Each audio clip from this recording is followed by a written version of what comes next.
नमस्कार दोस्तों, हम लोग देखते हैं 19 जून 2026 का करंट अफेयर जो सभी प्रतियोगिता परीक्षाओं के लिए महत्वपूर्ण है। क्वेश्चन नंबर 1 है क्यूएस वर्ल्ड यूनिवर्सिटी रैंकिंग 2027 में भारत का सर्वोच्च शिक्षण संस्थान कौन बना? Option A IIT Bombay, option B IIT Madras, option C IIT Delhi, option D IISc Bengaluru. इसका सही आंसर होगा option C IIT Delhi. Explanation है क्यूएस वर्ल्ड यूनिवर्सिटी रैंकिंग 2027 में भारत का सर्वोच्च शिक्षण संस्थान भारतीय प्रौद्योगिकी संस्थान दिल्ली बना है। इसे विश्व स्तर पर 118वीं रैंक प्राप्त हुई है।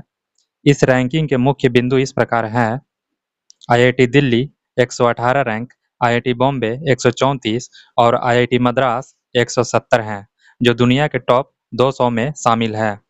कुल भारतीय संस्थान इस वर्ष की सूची में कुल 52 भारतीय विश्वविद्यालयों और संस्थानों ने जगह बनाई है।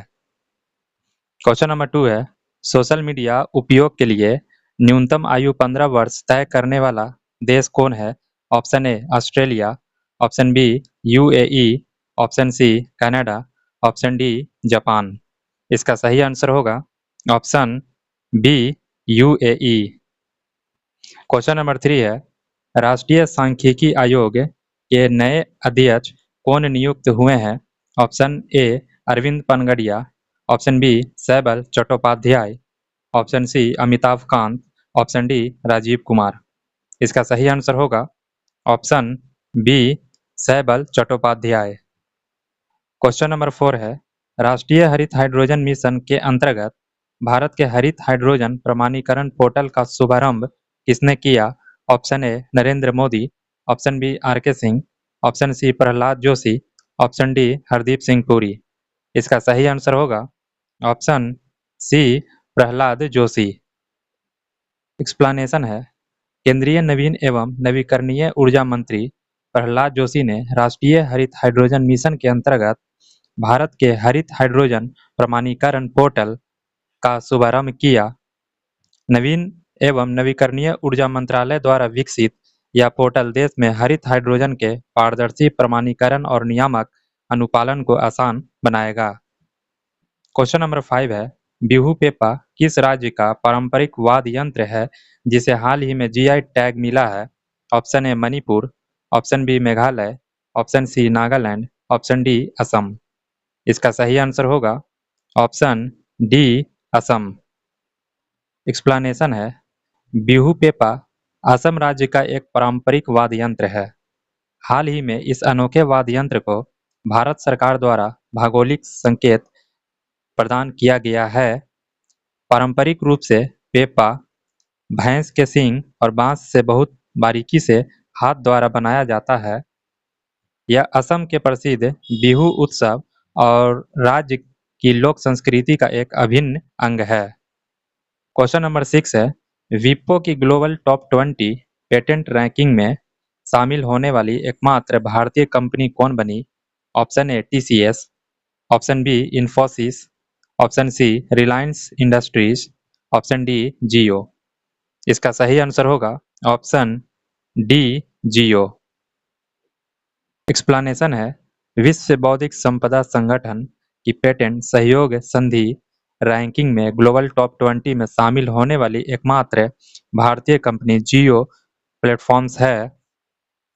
कंपनी ने 320 पायदान की लंबी छलांग लगाकर 20वां स्थान हासिल किया है और हुआवे व सैमसंग जैसी वैश्विक दिग्गजों की कतार में जगह बनाई है। क्वेश्चन नंबर 7 है भारत का सबसे ऊंचा विंड टरबाइन किस राज्य में स्थापित किया गया है?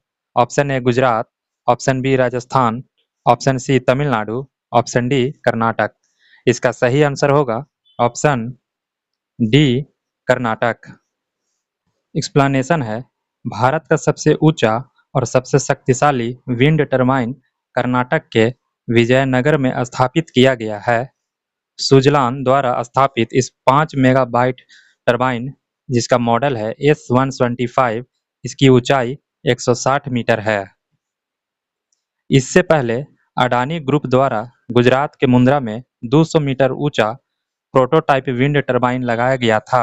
हालांकि व्यावसायिक और संचालित रूप से सबसे ऊंचा टरबाइन अब कर्नाटक में चालू है।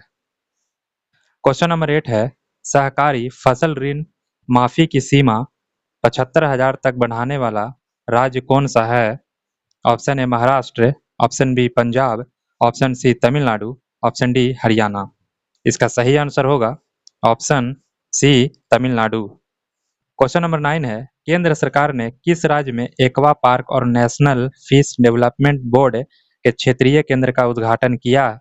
ऑप्शन ए उड़ीसा, ऑप्शन बी पश्चिम Bengal, option C Bihar, option D Uttar Pradesh.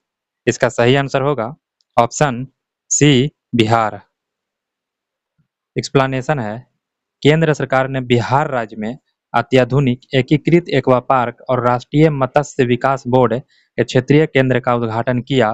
परियोजना से जुड़ी मुख्य बातें, इंटीग्रेटेड एक्वा पार्क की आधारशिला भोजपुर जिले के बानासुर फिश सीड फार्म में रखी गई है, जबकि एनएफडीबी का क्षेत्रीय केंद्र पटना में खोला गया है।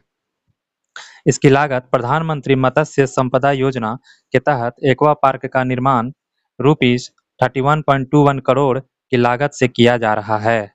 सुविधाएं, इस एक्वा पार्क में आधुनिक hatchery, biofloc tank, recirculatory aquaculture system और मछली पालन के प्रशिक्षण के लिए 50 बिस्तरों का छात्रावास जैसी उन्नत सुविधाएं होगी। इसका उद्देश्य पटना में स्थापित एनएफडीबी का नया क्षेत्रीय केंद्र बिहार सहित पूरे पूर्वी भारत में मछली पालकों और उद्यमियों के लिए तकनीकी और संस्थागत केंद्र के रूप में कार्य करेगा। क्वेश्चन नंबर 10 है, विश्व सिकल सेल दिवस हर वर्ष कब मनाया जाता है?